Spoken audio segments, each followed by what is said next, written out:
Bonjour, c'est l'ascensionniste. Bienvenue à ce bivouac. Si vous regardez cette vidéo, c'est que vous êtes confiné et que vous devez tenir l'ensemble de vos réunions en visioconférence. Mais comment maintenir le même engagement et les mêmes résultats que dans vos réunions traditionnelles? Je vous propose quelques trucs et astuces en 4 points. Le premier, c'est d'être bien vu et bien entendu. Cela peut paraître simple, mais il faut éviter d'avoir une lumière dans le dos.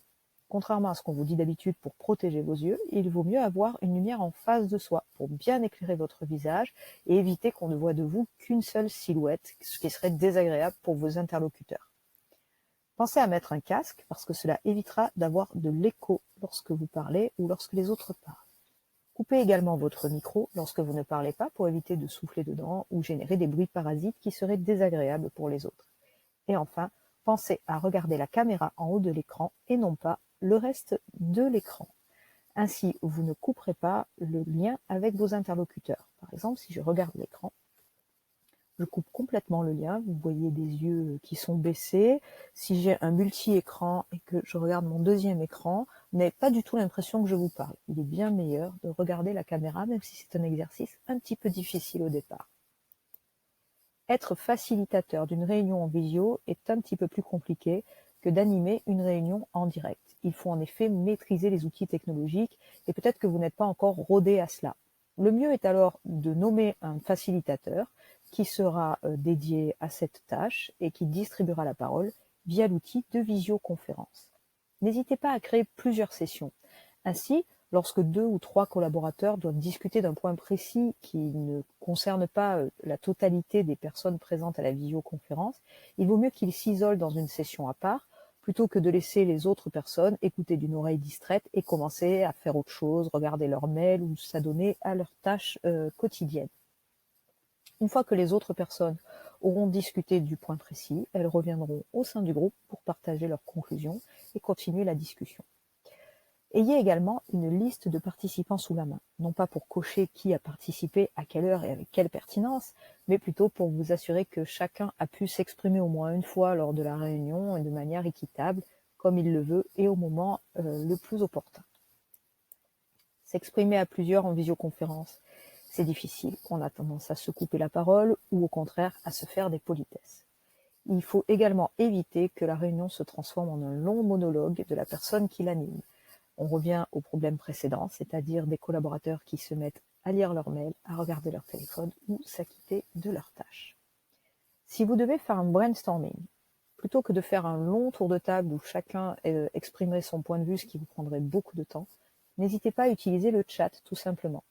Posez votre question, laissez un temps de réflexion et demandez à tout le monde de donner sa réponse par chat en même temps. Il vous suffit alors de débriefer l'ensemble des points de vue qui auront été exprimés. Le facilitateur d'une réunion en visioconférence doit être un petit peu plus directif que d'habitude pour s'assurer d'être bien compris. Il y a un certain nombre de signaux non verbaux que nous ne pouvons pas capter avec la caméra et l'ordinateur. Il ne faut donc pas hésiter à être un petit peu plus explicite que d'habitude, quitte à le préciser en début de réunion afin que personne ne soit froissé. Soyez également clair sur la méthode de prise de décision. Pour chaque point, précisez qui va décider. Est-ce que ce sera une décision unilatérale? Est-ce que ce sera un vote? Ou est-ce que ce sera un consensus? Ainsi, vos collaborateurs savent à quoi s'en tenir, savent ce qu'ils doivent écouter, la réflexion qu'on leur demande de produire, l'opinion qu'ils doivent formuler à un moment donné ou pas. Enfin, comment maintenir l'engagement de tous les collaborateurs pendant une réunion? Eh bien, n'oubliez pas d'acter les décisions après chaque point. Par le chat, c'est mieux, ça vous évitera que quelqu'un ait été distrait ou qu'il y ait eu une coupure du son et qui aurait loupé la prise de décision. Le chat reste et c'est plus adéquat. Lorsque vous devez solliciter la parole d'un collaborateur qui ne s'est pas exprimé sur un sujet où vous souhaitez l'entendre, ne lui demandez pas de s'exprimer tout de suite.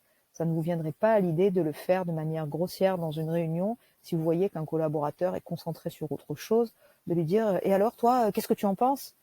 Ça serait vécu de manière assez difficile. Donc ne faites pas la même chose en visio.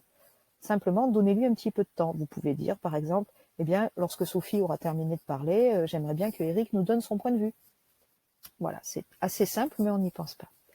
Terminez enfin vos réunions avec une liste écrite dans le chat, encore une fois, pour que tout le monde en ait bien connaissance. Ça vous évitera de faire un mail par la suite et donc ça vous prendra moins de temps. Dites qui doit faire quoi, pour quand, et surtout comment cette personne le fera savoir aux autres. Parce que lorsque nous sommes tous en télétravail et que nous faisons des réunions en visio, cela bouscule un petit peu nos routines et nos modes de transmission de l'information. Essayez d'éviter le télescopage de nombreux mails ou de nombreux canaux de communication qui viennent perturber vos collaborateurs. Mais ça, on pourra en parler lors d'un autre bivouac. D'ici là, je vous souhaite un bon confinement et surtout, restez chez vous.